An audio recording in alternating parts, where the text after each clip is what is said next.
Friends, अगर आप भी लैपटॉप या मॉनिटर खरीदना चाहते हैं और इसकी स्क्रीन का size, resolution, brightness, refresh rate, panel type और बाकी की स्पेसिफिकेशन चेक किए बिना इसको खरीदने जा रहे हैं तो ये आपकी स्क्रीन की परफॉर्मेंस, क्वालिटी और कंफर्ट को अफेक्ट कर सकता है। बट आप लोगों को इन चीज़ों से कॉम्प्रोमाइज़ करने की कोई ज़रूरत नहीं है, क्योंकि आज की इस वीडियो में आप लोगों को लैपटॉप और मॉनिटर की स्क्रीन से रिलेटेड 10 ऐसी स्पेसिफिकेशंस बताऊंगा जिनका यूज़ करके आप अपनी रिक्वायरमेंट के हिसाब से अपने लैपटॉप और मॉनिटर को और एडवांस और बेहतर बना सकते हैं। दोस्तों, वीडियो शुरू करते हैं।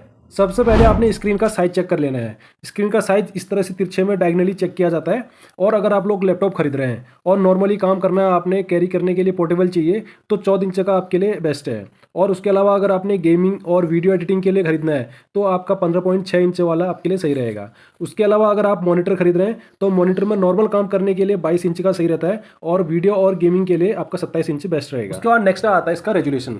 रेजोल्यूशन का मतलब है जो भी आपका लैपटॉप मॉनिटर है उसकी स्क्रीन पर कितने पिक्सल हैं, और पिक्सल को खड़े में और तिरछे में इस तरह से नापा जाता है। आप यहाँ पे देख सकते हैं 1920 यहाँ पे पड़े में है और खड़े में 1080 पिक्सल है। ये एक लाइन में इतने पिक्सल हैं। इस तरह से इसका पिक्सल नापा जाता है और जितने ज़्यादा पिक्सल होंगे उतनी अच्छी इसकी क्लियरिटी होगी और उतनी अच्छी इमेज इसमें आपको दिखेगी। उसके अलावा आपने कहीं ना कहीं देखा होगा किसी लैपटॉप या मॉनिटर पे कि ये HD है, फुल HD है, या QHD है, या 4K है, 8K है, इस तरह से लिखा रहता है। इसका मतलब क्या होता है, जो HD स्क्रीन होती हैं उसका रेजोल्यूशन कितना रहता है, 1366x768।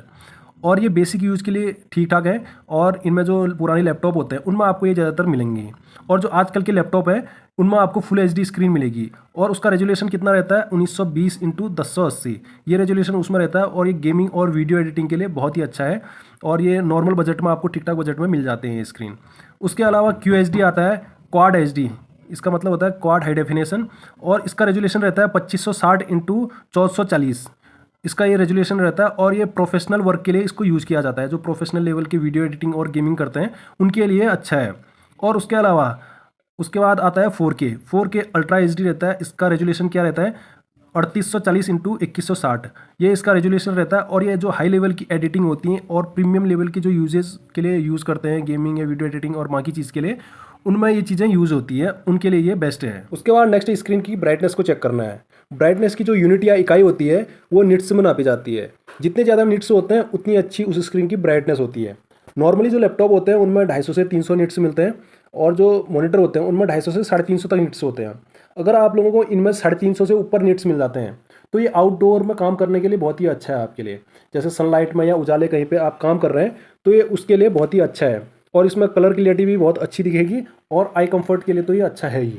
तो ये सारी चीज़ें आपने चेक कर लेनी है। 350 से ऊपर अगर निट्स मिल जाते तो कोशिश करनी है लेने की। उसके बाद नेक्स्ट आपने स्क्रीन पर कलर एक्यूरेसी चेक करना है। इसका मतलब होता है जो आपके लैपटॉप मॉनिटर की स्क्रीन है वो कलर को कितने एक्यूरेसी के साथ शो कर रहा है। नॉर्मली जो कलर एक्यूरेसी होती है वो दो तरह की होती है, sRGB और Adobe RGB। sRGB जो होता है वो स्टैंडर्ड कलर होता है और ये नॉर्मली आपको लैपटॉप मॉनिटर में मिलता है। और अगर आपने एडवांस लेवल की इसमें कलर एक्यूरेसी चाहिए, जैसे फोटोग्राफर और डिज़ाइनर के लिए जो चाहिए होती है, उसमें आप Adobe RGB ले सकते हैं। उसके बाद नेक्स्ट आपने स्क्रीन का रिफ्रेश रेट चेक करना है। इसका मतलब होता है कि 1 सेकेंड में आपकी स्क्रीन कितने बार रिफ्रेश होती है। जितने ज़्यादा बार आपकी स्क्रीन रिफ्रेश होगी उतना स्मूथ और क्लियर विजुअल आपको इसमें मिल जाता है। और गेमिंग के लिए तो ये बहुत ज़्यादा इंपॉर्टेंट होता है, क्योंकि इसमें आपको स्मूथ और क्लियर विजुअल चाहिए होता है। और अगर आपकी स्क्रीन का रिफ्रेश रेट 60 हर्ट्ज है तो इसका मतलब आपकी स्क्रीन 1 सेकंड में 60 बार रिफ्रेश हो रही है। और नॉर्मल यूज़ के लिए 60 हर्ट्ज ठीक ठाक रहता है। और अगर आपको लाइट लेवल की गेमिंग और स्मूथ विजुअल चाहिए तो कोशिश करनी है आपने 60 से ऊपर आपको रिफ्रेश रेट मिल जाए। और अगर आपने एडवांस लेवल की गेमिंग करनी है तो इसमें आपको 120 हर्ट्ज कम से कम चाहिए होगा। और उसके अलावा अगर आपने हाई लेवल की गेमिंग करनी है तो उसके लिए आपको 240 हर्ट्ज का रिफ्रेश रेट चाहिए होगा। उसके बाद नेक्स्ट आपने स्क्रीन का रिस्पॉन्स टाइम चेक करना है। इसका मतलब होता है कि पिक्सल को कलर चेंज करने में कितना टाइम लग रहा है, और यह मिली सेकेंड में काउंट होता है। जितना कम आपका MS होता है उतना ये आपकी स्क्रीन के लिए बेटर होता है। अगर आपका रिस्पॉन्स टाइम ज़्यादा है तो जो भी स्क्रीन का मोशन होता है वो ब्लर दिखाई देगा। और अगर आपको गेमिंग के लिए लैपटॉप या मॉनिटर लेना है तो इसका रिस्पॉन्स टाइम कम से कम 1 MS से लेकर 5 MS के बीच में होना चाहिए। उसके बाद नेक्स्ट आप स्क्रीन का व्यूइंग एंगल चेक कर सकते हैं। इसका मतलब होता है आप अपनी स्क्रीन को कितने डिग्री तक के एंगल से देख सकते हैं। इसमें नॉर्मली 3 तरह के पैनल होते हैं, IPS पैनल, VA पैनल और TN पैनल। इसमें सबसे जो बेस्ट होता है उसमें IPS पैनल होता है। इसका आपको वाइड एंगल व्यू मिल जाता है और एक्यूरेट कलर मिल जाता है। इसमें थोड़ा महंगा होता है लेकिन ये आजकल नॉर्मली लैपटॉप और मॉनिटर पर मिल जाता है। उसके अलावा दूसरा आता है VA पैनल। इसमें आपको बेस्ट कॉन्ट्रास्ट मिल जाता है और ठीक ठाक एंगल मिल जाता है और मीडियम परफॉर्मेंस के लिए ठीक होता है। उसके अलावा आप टीए पैनल अगर लेते हैं, इसमें आपको फास्ट रिस्पॉन्स तो मिलता है, लेकिन आपको जो कलर और एंगल है इसमें आपको नॉर्मल मिलता है। और उसके अलावा अगर आपको एंटी ग्लेयर स्क्रीन मिल जाती है तो ये आपके लिए बहुत ही बेस्ट है, क्योंकि जो इसका रिफ्लेक्शन होता है वो बहुत कम होता है और आंखों के कंफर्ट के लिए बहुत ही बढ़िया है। और अगर आपने लंबे टाइम तक काम करना है तो इसमें आपको कोई दिक्कत नहीं आने वाली है।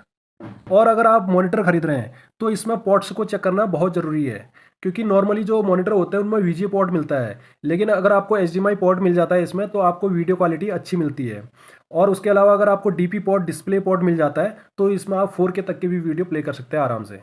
और उसके बाद लास्ट में आपने अपने लैपटॉप और मॉनिटर के ब्रांड की क्वालिटी, सर्विसेज और वारंटी को चेक करना है। जो भी कंपनी का आप लैपटॉप और मॉनिटर खरीद रहे हैं, चाहे वो Acer, HP, Dell, MSI, Lenovo, किसी का भी खरीद रहे हैं, तो ये सारी सर्विसेज और क्वालिटी आपने उसमें चेक कर लेनी है। तो दोस्तों यहाँ पे मैंने लगभग सभी लैपटॉप और मॉनिटर की स्पेसिफिकेशन और फीचर्स को कवर करने की कोशिश करी है। और ऐसे ही मैंने सीपीयू और लैपटॉप की भी कॉन्फ़िगरेशन का एक सेपरेट वीडियो बना रखा है, उसको भी आप जाके आराम से देख सकते हैं। और दोस्तों अगर आप लोगों को मेरी ये वीडियो पसंद आती है तो प्लीज़ इस वीडियो को लाइक और चैनल को सब्सक्राइब करना ना भूलें। मिलते हैं अगले वीडियो में, तब तक के लिए जय हिंद।